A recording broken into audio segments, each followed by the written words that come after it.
Hello, I am reading today from the Book of Virtues by William J. Bennett, and this story is called My Own Self. In a tiny house in the North Country, far away from any town or village, there lived not long ago a poor widow all alone with her little son, a 6-year-old boy. The house door opened straight onto the hillside, and all around about were moorlands and huge stones and swampy hollows.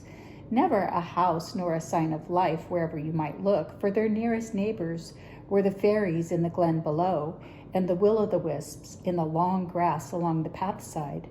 And many a tale the widow could tell of the good folk calling to each other in the oak trees and the twinkling lights hopping onto the very windowsill on dark nights. But in spite of the loneliness, she lived on from year to year in the little house, perhaps because she was never asked to pay any rent for it. But she did not care to sit up late when the fire burned low, and no one knew what might be about. So when they had their supper, she would make up a good fire and go off to bed, so that if anything terrible did happen, she could always hide her head under the bedclothes. This, however, was far too early to please her little son, so when she called him to bed, he would go on playing beside the fire, as if he did not hear her. He had always been bad to do with since the day he was born, and his mother did not often care to cross him. Indeed, the more she tried to make him obey her, the less heed he paid to anything she said, so it usually ended by his taking his own way.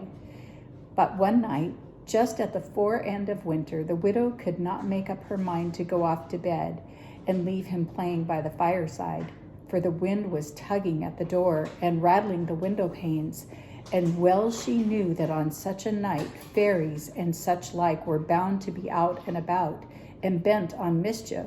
So she tried to coax the boy into going at once to bed.